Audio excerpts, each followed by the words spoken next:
वहां के किसानों को देखिए फॉर्च्यूनर पे घूम रहा है, अपने यहाँ किसान दूसरे का फॉर्च्यूनर साफ कर रहा है। ये दुर्दशा है और आप लोग इसके लिए जिम्मेदार हो। आप बिहार के किसानों की स्थिति समझो वैसी ही है जैसे पटना में अगर कोई गाय पाला हुआ है सड़क पे तो उसका बछड़ा देखना एकदम हड्डी हड्डी हो गया है, इंतजार किया जाता है कब मरेगा। वहां पर कसाई खामखा में बदनाम है। गायों की असली दुर्दशा देखनी है तो शहरों में सड़कों पे देखिए, यहाँ पर तो बदनाम हो गया कसाई। यहाँ पर किसान आंदोलन के विधेयक लाई थी, हालांकि वापस लेना पड़ा।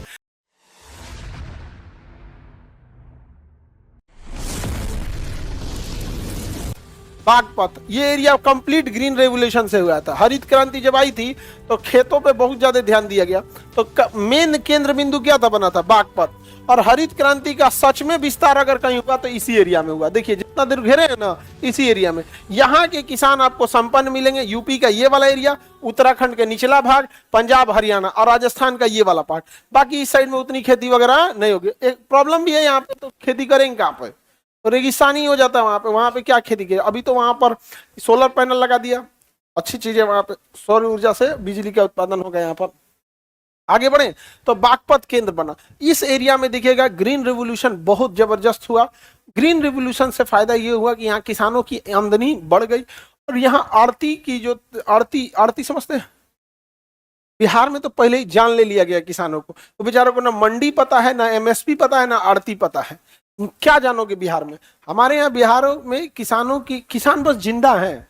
नहीं समझ में आ गया क्या है जिंदा है? आप बिहार के किसानों की स्थिति समझो वैसी ही है जैसे पटना में अगर कोई गाय पाला हुआ है सड़क पे तो उसका बछड़ा देखना एकदम हड्डी हड्डी हो गया है, इंतजार किया जाता है कब मरेगा। वहां पर कसाई खामखा में बदनाम है। गायों की असली दुर्दशा देखनी है तो शहरों में सड़कों पे देखिए, यहाँ पर तो बदनाम हो गया कसाई। यहाँ पर तो उस स्थिति हो गया।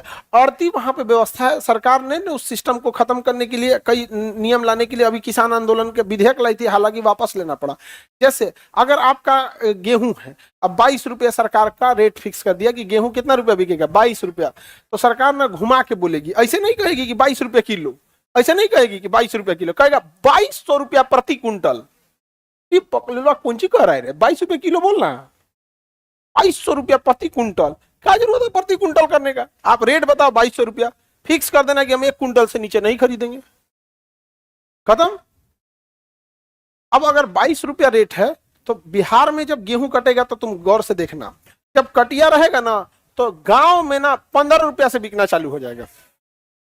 15 रुपया मजबूरी में देखना, 15 रुपया बिकना चालू हो जाएगा। अभी बताओ उस बेचारा को 3 महीना इंतजार किया, 4 महीना, मोटा मोटी 5 महीना, बुआई से लेकर नवंबर से बेचारा लग जाता है तैयारी वगैरह से। 5 महीना वेट किया किसान, उसमें पानी डाला, खेत डाला, आग से बचाया, जानवर से बचाया। उस ठंड में जब सब लोग रजाई में सो रहे थे तो वो बेचारा जाके वहां सुबह शाम देख रहा था।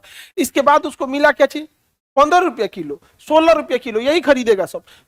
18 रुपया बिक गया तो किसान खुश हो जाता है, 18 रुपये। लेकिन जाओ तनी पंजाब हरियाणा में आड़ती जो मंडी लगा हुआ है, 22 रुपया से नीचे खरीद के दिखा दो, लाइसेंसर हो तो कर देगा आपका। वहां के किसानों को देखियो फॉर्च्यूनर पे घूम रहा है सब, अपने यहाँ किसान दूसरे का फॉर्च्यूनर साफ कर रहा है। ये दुर्दशा है और आप लोग इसके लिए जिम्मेदार हो। आप सब किसान फैमिली से आते हैं, 90% आप में बच्चे किसान फैमिली से आते हैं, लेकिन किसानों के लिए आवाज उठाने वाला कोई नहीं है। हमें आगे नहीं गया, तो ये दुर्दशा है। यहाँ पे भी आड़ती सिस्टम होना चाहिए कि नहीं होना चाहिए? यहाँ मंडी होना चाहिए, आप उस जगह पे जाके बेचिए। अब यहाँ पे क्या है, पैक्स बना दिया गया है और जाके एफसीआई में बेचने जाइएगा, वो आपको बर्बाद कर देगा। उसको पता है कि रुको ट्रैक्टर से लाया है ना गेहूं, ट्रैक्टर से लाया है यहाँ पे।